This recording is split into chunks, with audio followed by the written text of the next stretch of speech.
মীৰা বৰঠাকুৰ বাইদেউৰ বিৰুদ্ধে যিগৰাকী মহিলা উঠিছে তেওঁৰ নামটো মই জীৱনত কেতিয়াও শুনি পোৱা নাছিলোঁ। ৰাইজৰ হৈ মাত মতা বিজুলী কলিতা মেধিয়ে ৰাইজৰ হৈ এটাও বাক্য মতাটো মই কেতিয়াও শুনি পোৱা নাই। গতিকে যিগৰাকী মানুহে কেতিয়াও জীৱনত এটাও বাক্য ৰাইজৰ হৈ কথা কোৱা নাই তেওঁক কোনে ভোট দিব? মইতো অকল বিজুলী ঢেৰেকনিটোহে শুনিছিলোঁ। আপোনালোকক এটা কথা কওঁ যে অসমৰ মুখ্যমন্ত্ৰীজন পৃথিৱীৰ আটাইতকৈ মিছলীয়া মানুহবিলাকৰ ভিতৰত এজন। বিজেপিয়ে যি কথাই নকওক লাগিলে অসমত এইবাৰ বিজেপি হাৰিব। লোকসভা নিৰ্বাচনক লৈ ৰাজ্যজুৰি প্ৰচাৰ অভিযান। পলাশবাৰীত বিৰোধী ঐক্যৰ সমৰ্থিত কংগ্ৰেছৰ প্ৰাৰ্থী মীৰা বৰঠাকুৰ গোস্বামীৰ সমৰ্থনত পলাশবাৰীৰ বিভিন্ন প্ৰান্তত নিৰ্বাচনী সভা। ৫ নং লোকসভা সমষ্টিৰ বিৰোধী ঐক্য মঞ্চৰ সমৰ্থিত আৰু ভাৰতীয় জাতীয় কংগ্ৰেছ দলৰ মনোনীত প্ৰাৰ্থী মীৰা বৰঠাকুৰ গোস্বামীৰ নিৰ্বাচনী সভাত ৰাজ্যৰ দলৰ সভাপতি অখিল গগৈ উপস্থিত থাকি ভাৰতীয় জনতা পাৰ্টীক তীব্ৰ সমালোচনা কৰা বিৰোধী ঐক্যৰ সমৰ্থিত প্ৰাৰ্থী মীৰা বৰঠাকুৰক জনতাৰ হৈ মাত মাতিবৰ বাবে বিপুল ভোটত জয়ী কৰিবলৈ আহ্বান জনায়।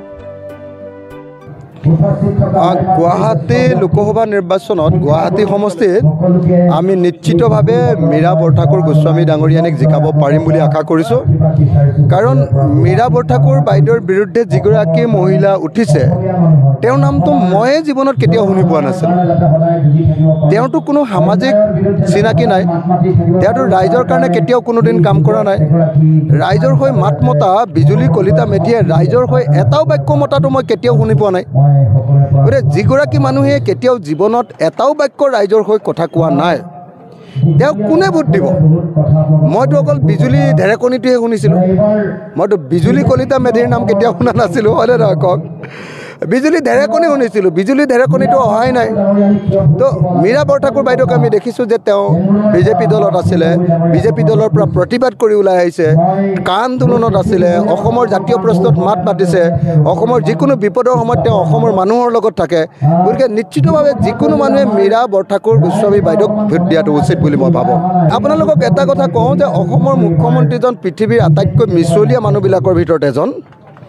মুখ্যমন্ত্ৰী হিমন্ত বিশ্ব শৰ্মাই 14খন আসনৰ ভিতৰত 14খনেই পাম বুলি কৈছিলে মাজে মাজে। এতিয়া 11.5খন 12.5খন এনেকুৱাবিলাক গাই থাকে। কিন্তু মই আপোনালোকক এটা হিচাপ দি যাওঁ, হয়নে নহয় চাব। ইলেকশ্যনৰ পাছত দেখিব যে বিজেপিয়ে গোটেই অসমত মানে NDA গোটেই অসমত মাত্ৰ 5খন আসন পাব আৰু আমি বিৰোধী ঐক্য মঞ্চই 9খন আসন লাভ কৰিম। গুৱাহাটীতো আমি জিকিম, আপোনালোকে চাই থাকিব। এতিয়া 3rd ফেজত আপোনালোকে গুৱাহাটীতো আমি জিকিম, ধুবুৰীতো আমি জিকিম। জিকিব ক'ত? বিজেপি জিকিব ক'ত? বিজেপি জিকিবলৈতো মই আসন ক'তো দেখা নাই। গতিকে মই আপোনালোকক জনাব খুজিছোঁ যে বিজেপিয়ে যি কথাই নকওক লাগিলে অসমত এইবাৰ বিজেপি হাৰিব। অসমৰ মানুহে বিজেপিক হৰুৱাবৰ কাৰণে এইবাৰ সিদ্ধান্ত লৈছে। বিজেপি গুণ্ডাগিৰিৰ প্ৰতি মানুহ অসন্তুষ্ট হৈছে, বিজেপিৰ দাদাগিৰিত অসমৰ মানুহ অসন্তুষ্ট হৈছে, বিজেপিয়ে অগণতান্ত্ৰিক কাম কৰিছে। বিজেপিৰ অসমৰ মুখ্যমন্ত্ৰীজন হিমন্ত বিশ্ব শৰ্মাই নিজকে মাফিয়া লিডাৰৰ নিচিনা কৰিছে। তেওঁ নিজে মুখ্যমন্ত্ৰীও, তেওঁ নিজে OCO, তেওঁ নিজে SPO, তেওঁ নিজে ইন্সপেক্টৰো, তেওঁ সকলো মানে তেওঁ এতিয়া মানে এনেকুৱা কৈছে যে অসমখনৰ গাঁওবুঢ়াৰ পৰা মানে মুখ্যমন্ত্ৰীলৈকে চব দায়িত্ব তেওঁ এজন হিটলাৰ। এই মানুহজনক এতিয়া বিদায় দিবৰ কাৰণে অসমৰ মানুহে চিন্তা কৰিছে আৰু সেইকাৰণে এইবাৰ মই একদম খাটাং যে এইবাৰ লোকসভা নিৰ্বাচনত বিজেপিয়ে ব্যাপক প্ৰচাৰ কৰি থাকিলেও বিজেপিয়ে ব্যাপক ভোটত এইবাৰ হাৰিব আৰু বিজেপি এইবাৰ মুখ ঠেকেচা খোৱাটো খাটাং।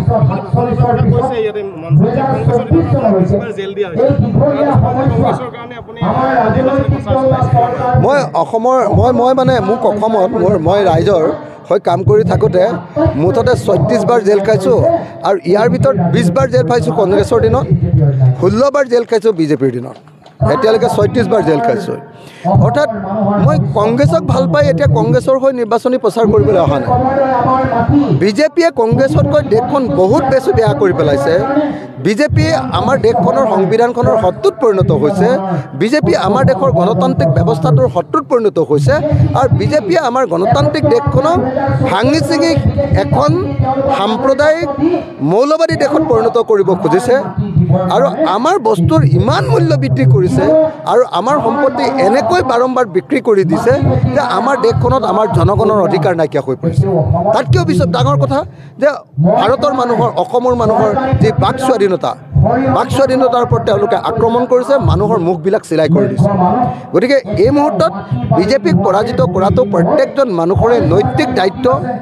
নৈতিক কৰ্তব্য আৰু সেইকাৰণে মই ভাবোঁ যে এইবাৰ বিজেপিক আমি পৰাজিত কৰিম আৰু কংগ্ৰেছ যদিও মোক বহুতবাৰ জেল দিছে কংগ্ৰেছেও বহুত বেয়া কাম কৰিছে কিন্তু বিজেপি আটাইতকৈ বেয়া শক্তি গতিকে এই আন্নাকুণ্ডাটোক এবাৰ আমি পৰাজিত কৰিব লাগিব 2026 চনত হিমন্ত বিশ্ব শৰ্মা চৰকাৰখনক আমি ব্ৰহ্মপুত্ৰত দলিয়াই পেলাব লাগিব এইবাৰ বিজেপিয়ে কৈ আছিলে যে তেওঁলোকে 400খন আসন পাব মোৰ বোধেৰে এতিয়া মই যিমান কথা পাতি আছোঁ চৰকাৰ মানে NDA 200 বা 220 ইয়াৰ ভিতৰতে সীমাবদ্ধ থাকিব যেন অনুমান হৈছে এইবাৰ NDA চৰকাৰ গঠন কৰাটো বহুত টান কাম হ'ব মই ভাবিছোঁ যে সেইকাৰণে মই আপোনালোকক একদম স্পষ্ট ৰূপত কওঁ যে এইবাৰ অসমতে নহয় গোটেই ভাৰতবৰ্ষত বিজেপিৰ বিৰুদ্ধে ঢৌ আহিছে মানুহে এইবাৰ বিজেপিক পৰাজিত কৰিবৰ কাৰণে সিদ্ধান্ত লৈছে এইবাৰ পাৱাৰ অফ কমন পিপল সাধাৰণ মানুহৰ যিটো ক্ষমতা সেই ক্ষমতা প্ৰতিপন্ন হ'ব এইবাৰ বিজেপিৰ বিৰুদ্ধে ভাৰতৰ জনগণে নিৰ্বাচন কৰিছে এইবাৰ বিজেপিক ভাৰতৰ জনগণে পৰাজিত কৰিব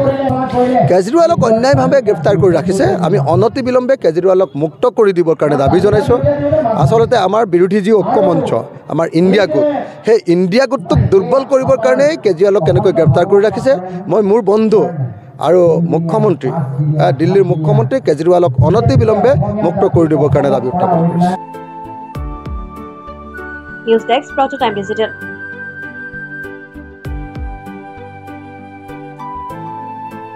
ৰঙালী বিহু আৰু ঈদৰ শুভেচ্ছাৰে স্পেচ অটোমোবাইলছে লৈ আহিছে আপোনালোকলৈ বিশেষ অফাৰ